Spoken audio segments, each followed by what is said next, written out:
Okay, let's look at an example of ontology and epistemology and its influence on the research process in a study which explored the place of race in young people's lives today.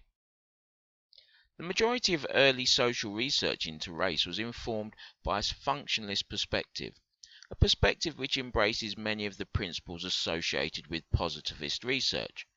Against this, it followed that the early consensus around race work held that racialized identities were natural and objective social categories.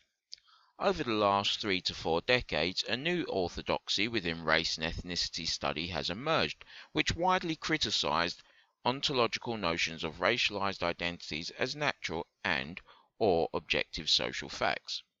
Subsequently, racialized identities, particularly within late modern Britain, are increasingly acknowledged to be things which are continuously reconstructed, fluid, multifaceted, and layered.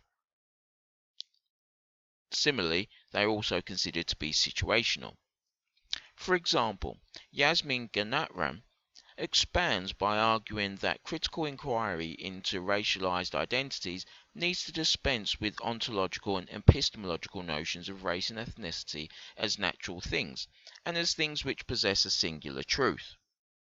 Notions of racialized identities as things which we might describe as situational were particularly useful when attempting to contextualize what were at first glance seemingly contradictory perceptions of self articulated by many of my third generation black, Asian and minority ethnic and young white participants.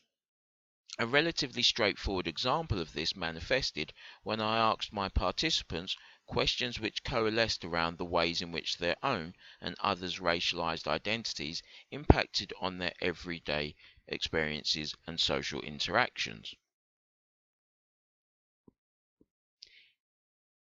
Each interviewee made it explicitly clear from the outset that their own racialized identities or the racialized identities of others had little impact on their everyday experiences and interactions.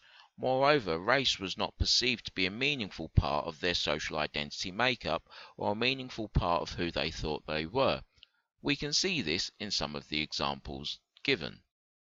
For example, Errol, who was 24, and of British Black Caribbean heritage, argued, "To be honest, race doesn't really bother me. I don't really bother with those kinds of things. You know, white, black, it's about people, to be honest."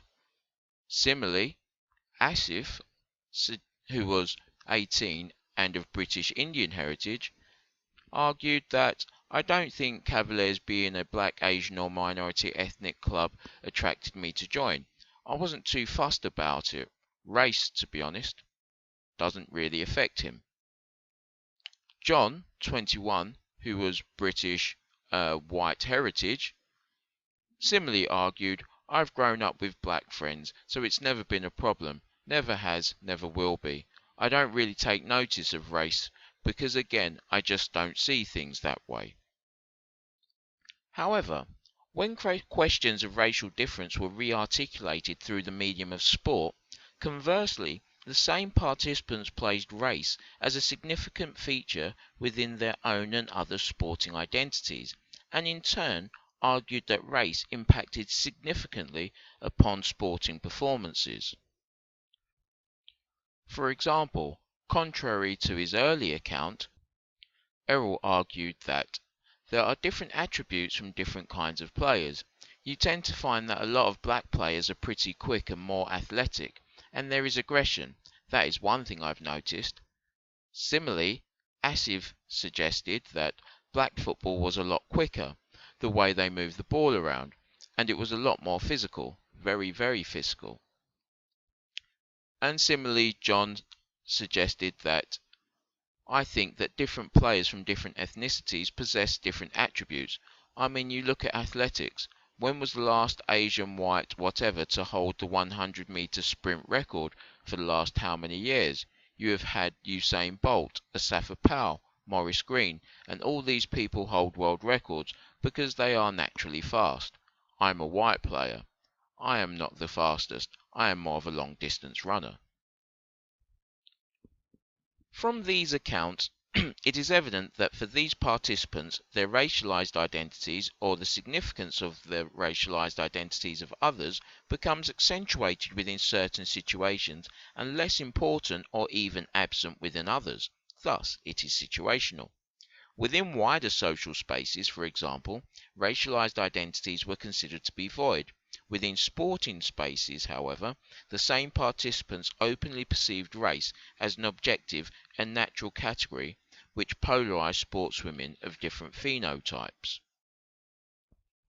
Against this, some argue that quantitative methods such as surveys are often unable to account for the nuanced and situational nature of social phenomena, their meanings, and in turn, modern identities.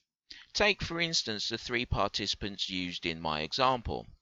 From their accounts, we might argue that if a survey, which I will refer to as Survey A, asks the respondents to tick yes or no to an arbitrary question about race, such as, does a person's race influence their competencies and dispositions, all three would more than likely tick no.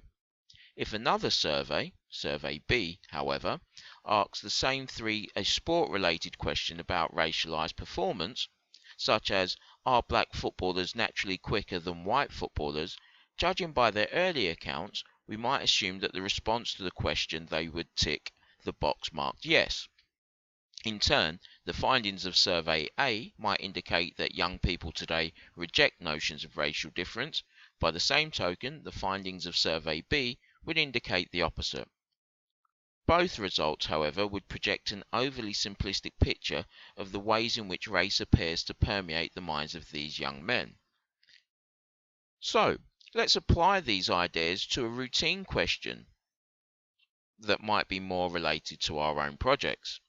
If we were doing a study which explored do children like school, there might be some similar problems. For example, the accounts of a child's experiences of school may also be contradictory and at times muddled. They might like school on some days and not on others. They might like certain aspects of school and dislike others. Ask a person to reflect on how much they like school when they are at graduation, or ask the same person if they like school during detention, and the answer which the same person may give may be very different.